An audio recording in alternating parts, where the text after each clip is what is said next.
eo amin'ny sehatry ny fitsaboana kosa indray dia mahatratra 7 sy 710 no isan'ireo mpikambana ao amin'ny mpitsabo nentim-paharazana manerana ny nosy. Tsy tokony ifanohitra fa mifaneno sy mifanampy ny fijaboana nentim-paharazana sy ny fijaboana moderna raha ninambarana ny mpitsabo nentim-paharazana nandritra ny fivoriam-be no tanterahan'izy ireo androany tetsy amin'ny plan anosy. Efa mahatratra 7 sy 720 ireo mpikambana ao amin'ny fikambanam-pirenena ny mpitsabo nentim-paharazana eto Madagasikara na ny FMPM. Mifameno sy mifanampy tanteraka ny fitsaboana nentim-paharazana sy ny fitsaboana moderna raha nambaran'ireo mpitsabo nentim-paharazana. Asa iray ihany no iandreketan'izy ireo amin'ny fanasoavana ireo mpiarabelona. Anisan'ny manabe ny mpitsabo nentim-paharazana ary manentana ihany koa ireo olona hanantona ny tobim-pahasalamana.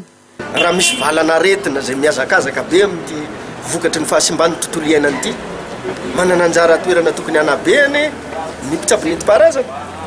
Azadorana ny tanety ohatra, arovo ny tontolo iainana ohatra. Eny fa na ireny fanentanana ny vehivavy bevoka, andeha anao fanefitra any amin'ny CSB reny izy. Satria azadiny fa atony misy papiteraka ato anatin'ny fitsaboana nentim-paharazana. Ka mba entanana zany mba vitan'ny mpitsabo nentim-paharazana zany fa mila fifampiresahana tsara eo amin'ilay tompony andraikitra ara-pahasalamana eny an-toerana avy amin'ny fanjakana sy ny mpitsabo nentim-paharazana. Nanatanteraka fivoriam-be androany tetsy amin'ny plan anosy ireo mpikambana ao amin'ny mpitsabo nentim-paharazana izay natrehan'ireo solontenan'ireo mpikambana avy any amin'ny faritra rehetra eto Madagasikara.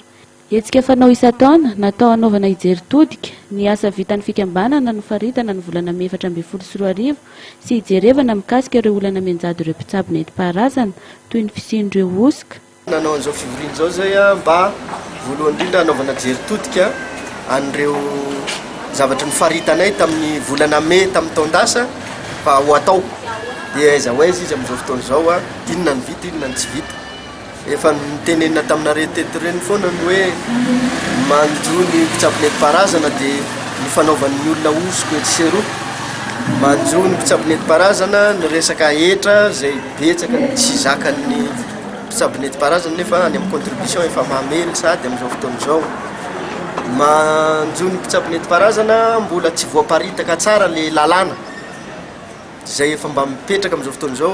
Ny code de santé publique efa misy azy, ny didim-panjakana tamin'ny 7 sy 10 efa ao fa mbola maro na ny tompony andraikitra ara-panjakana na ny mpitsabo nentim-paharazana na ny olon-tsotra mbola tsy mahalala ny lalàna io.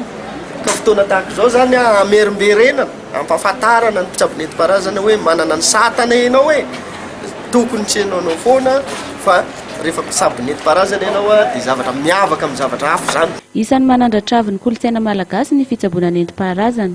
Efa nankatoavy ny fanjakana tamin'ny alalan'ny didim-panjakana 5,720 tamin'ny 20 Aogositra 720 ny fitsaboana nentim-paharazana ary misy ny lalàna amin'ny fehizana izay voarakitra amin'ny code de santé 2020 2 ny 15 Jolay 2020 ny fitsaboana nentim-paharazana. Efa nametraka fitoriana any amin'ny procureur makasika ireo mpanao osika ny mpikambana ao amin'ny FMPM ary efa misy ny note circulaire navoakan'ny ministeran'ny fahasalamana ny 15 Jona 2020 mitanisa ireo famaizana ho an'ireo mpandika lalàna. Ankalaza ny andro afrikana momba ny fitsaboana nentim-paharazana ho tanterahana any amin'ny Fianao Rivo Atsinanana amin'ny faraparan'ny volana Aogositra ihany koa ireo mpikambana ao amin'ny FMPM.